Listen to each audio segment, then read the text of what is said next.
Question है, दो वर्त एक दूसरे को टी पर बाह्य रूप से स्पर्श करते हैं, ठीक है। दो वर्त एक दूसरे को टी पर बाह्य रूप से स्पर्श करते हैं, तो दो वर्त खींच लेते हैं अपन। एक वर्त हो गया अपना ये वर्त, ठीक है, और दूसरा वर्त बताया जो इसको टी पर स्पर्श करता है, यानी कि यहाँ पे टी मान लें, और ये दूसरा वर्त अपन ने खींच दिया, ठीक है। दूसरा वर्त ये हो गया अपना दूसरा वर्त, ठीक है, ये दूसरा सर्कल हो गया। ये बिंदु क्या बता रहा है, टी पॉइंट बता रहा है, ठीक है, ये हो गया अपना टी पॉइंट, ठीक। थोड़ा सा दूर दूर कर दें इनको पॉइंटों को ताकि दिखे अच्छे से। ये पॉइंट हो गया और ये पॉइंट हो गया, और ये मिला देते हैं, ये अब सर्कल से ही। अब बोल रहा है कि आर एस एक ऐसी प्रत्यक्ष उभयनिष्ठ स्पर्श रेखा है जो वर्तों को बिंदुओं पी और क्यू पर स्पर्श करती है। आर एस एक रेखा बताई है, जैसे ये खींच दिया अपन ने, ये आर एस बताइए, आर से एस, यहाँ पे आर एस मान लेते हैं, ठीक है।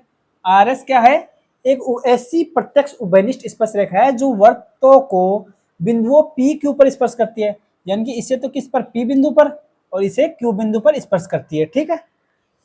टी पी क्यू बराबर 42 डिग्री दे रखा है, यानी कि टी से पी को मिलाएंगे, टी पी और ये क्यू, यानी कि ये कोण कितना दे रखा है, 42 डिग्री दे रखा है अपने को, 42 डिग्री, ठीक है।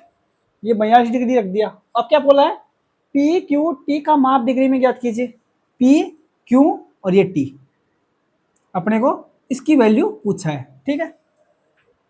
अब अपन एक काम करते हैं इसमें, जैसे ये बिंदु टी है ना, इससे एक अपन एक स्पर्श रेखा खींच देते हैं जो आर एस को भी ओ पर प्रतिच्छेद करती है। ये स्पर्श रेखा खींच दी, अपने दोनों वर्तों के बीच में जो टी बिंदु है उससे एक उभयनिष्ठ स्पर्श रेखा खींच दी, ठीक है। स्पर्श रेखा खींची है जो है ना, इसको अपन नाम देते हैं ए बी, स्पर्श रेखा खींची है जो आर एस है, ये पी क्यू है, इसे ओ बिंदु पर काटती है, ठीक है। ये अपन ओ बिंदु मान लिया, और ये एक स्पर्श रेखा टी से गुजरने वाली खींच दी जो आर एस या पी क्यू जो उभयनिष्ठ स्पर्श रेखा है उसे ओ बिंदु पर काटती है, ठीक है। अब एक चीज बताओ, जैसे ये एक सर्कल है, ठीक है, ये एक सर्कल है, और इस पर एक बिंदु टी से अगर ये स्पर्श रेखा डाले टी ए और दूसरी स्पर्श रेखा है टी बी, तो ये टी ए की दूरी बराबर होगी टी बी के, ये प्रमेय है, टी ए बराबर होगी टी बी के, यानी कि एक बिंदु से सर्कल पर डाली गई दोनों स्पर्श रेखाओं की लंबाई बराबर होती है। यानी कि एक वर्त है, ये क्या है, प्रमेय है। जैसे एक वर्त है, इस पर एक बिंदु टी से एक तो टी ए स्पर्श रेखा डाली गई है, दूसरी टी बी स्पर्श रेखा डाली गई, तो दोनों स्पर्श रेखाओं की लंबाई टी ए बराबर होगी टी बी के, ये प्रमेय है, ठीक है। अब इस त्रिभुज में देखते हैं अपन, ओपी स्पर्श रेखा है और ये ओटी भी इसी वर्त पर स्पर्श रेखा है। ये एक वर्त है, ये एक वर्त है O1 और ये O2 दे देते हैं नाम, ठीक, सेंटर को O1 O2, ये O1 वर्त है ना, O1 वर्त है, इस पर दो स्पर्श रेखा है, एक तो OP स्पर्श रेखा है, ठीक है, और दूसरी स्पर्श रेखा क्या है, ये OT स्पर्श रेखा है। मतलब एक ही बिंदु से, O बिंदु से इस पर दो स्पर्श रेखा डाली गई है, मतलब ये स्पर्श रेखा की लंबाई इस स्पर्श रेखा की लंबाई के बराबर होगी, यानी कि OP बराबर होगी OT के, ठीक है। अब इस सर्कल में देख लेते हैं, O2 सर्कल में देखेंगे तो ये एक स्पर्श रेखा है, ठीक, इस पर OT, इस पर एक स्पर्श रेखा है, और OQ भी स्पर्श रेखा है, और एक ही बिंदु से स्पर्श रेखा डाली गई है, इसका मतलब ये रेखा इस रेखा के बराबर होगी। इसका मतलब अपन कह सकते हैं ये और ये, यानी कि ये OP और OT और OQ तीनों समान है, ठीक है। अगर तीनों समान है तो इसका मतलब अपन इससे तीनों बिंदुओं से होकर एक वर्त खींच सकते हैं। ये अपन ने अगर इसको त्रिज्या आर माने, इसकी भी त्रिज्या आर माने, ओपी बराबर आर, ओटी बराबर आर माने, और ओक्यू बराबर अपन आर माने, तो इससे होकर एक वर्त गुजर सकता है, वर्त बनेगा।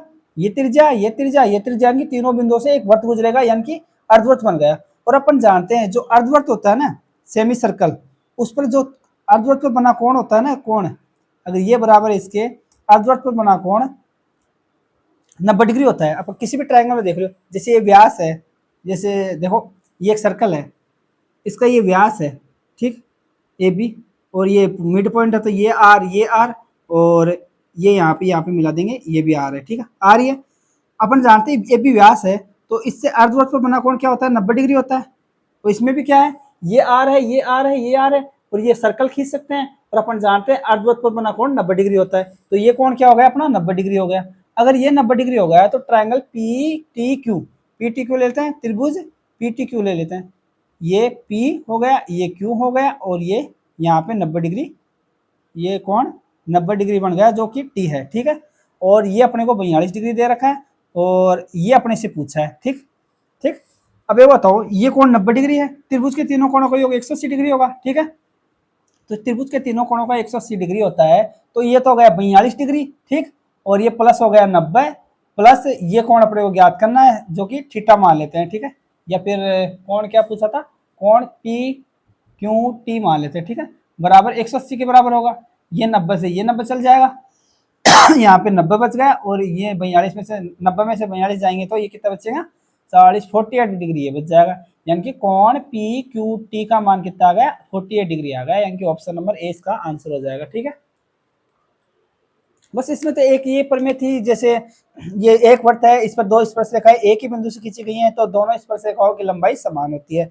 और दूसरा, अर्धवृत्त पर बना कोण 90 डिग्री का होता है, और अपन ने इसको ओ पॉइंट माना, ये भी आर मान ली क्योंकि ये बराबर है इसके, ये बराबर है इसके, आर मान लिया सबको, आर मान लिया तो इससे एक वृत्त खींच सकते हैं, वृत्त खींचा तो अर्धवृत्त बना, अर्धवृत्त पर बना कोण क्या होता है, 90 डिग्री होता है, ठीक है।